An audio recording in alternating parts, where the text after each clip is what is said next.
यदि आपके मोगरा प्लांट में ग्रोथ रुक गई है, पत्तियों का रंग पीला पड़ रहा है या फ्लावरिंग नहीं हो रही है और प्लांट मुरझाया सा लग रहा है, तो इसमें आज मैं आपको बताने वाली हूँ ऐसी कौन सी चीज़ डालनी है जिससे कि प्लांट में फिर से कलियाँ बनना शुरू हो जाएंगी, साथ ही ग्रोथ शुरू होगी और प्लांट की जड़ों का बहुत अच्छा विकास होगा।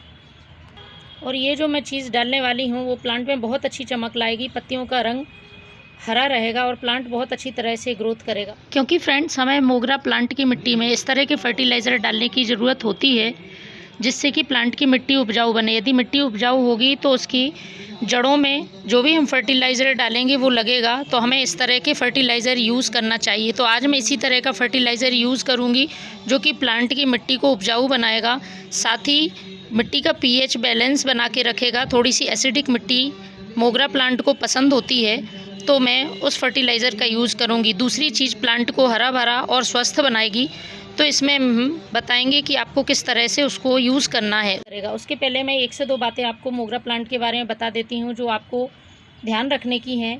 पहली बात तो कि प्लांट में किसी भी तरह के फ्लावर्स यदि इस तरह से सूख जाते हैं तो आपको उनको लगे नहीं रहने देना है, क्योंकि बारिश के मौसम में इन पर जब पानी पड़ता है तो ये गीले होकर नीचे मिट्टी में गिरते हैं और जब मिट्टी में गिरते हैं तो मिट्टी में फंगस जैसी समस्या क्रिएट हो सकती है, इसलिए आपको इनको तुरंत निकाल देना है। साथ ही प्लांट में थोड़ी थोड़ी सी जहाँ से आपका फूल सूख रहा है वहाँ से सॉफ्ट प्रूनिंग कर देनी है जिससे नई ब्रांच आने लगे। साथ ही आपको महीने में एक बार या 15 दिन में एक बार जब भी बारिश नहीं हो रही हो तो मिट्टी की गुड़ाई कर लेनी है जिससे कि हवा अंदर जड़ों तक जा सके। इससे प्लांट की जड़ें मजबूत होंगी और प्लांट का बहुत अच्छा विकास होगा।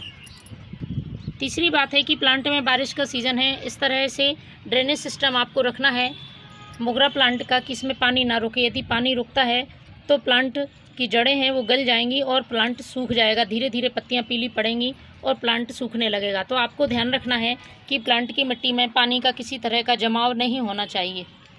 साथ ही फूलों का आकार अच्छी तरह से बड़ा हो, इसके लिए आपको मोगरा प्लांट में समय समय पर फर्टिलाइज़र डालते रहना है। और कीड़ों से, इंसेक्ट से बचाव के लिए आपको प्लांट पर नीम ऑयल का 15 दिन में एक बार स्प्रे करते रहना है।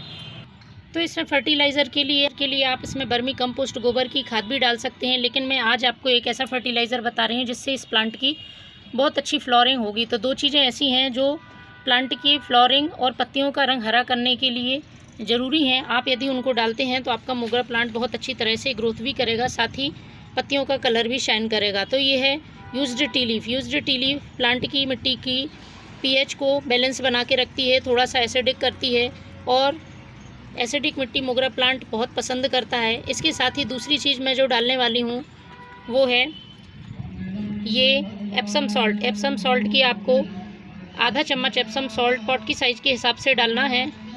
तो इस तरह से आपको दोनों चीज़ें डालनी हैं। यूज्ड टी लीफ में बहुत अच्छी मात्रा में नाइट्रोजन होता है, प्लांट की ग्रोथ के लिए बहुत ज़रूरी है। और इसको डालने के बाद आप इसमें वाटरिंग कर दें। इस तरह से आप दोनों चीज़ों का इस्तेमाल करके मोगरा प्लांट में भरपूर फ्लावरिंग पा सकते हैं और मोगरा प्लांट की ग्रोथ भी बहुत अच्छी होगी। Thank you.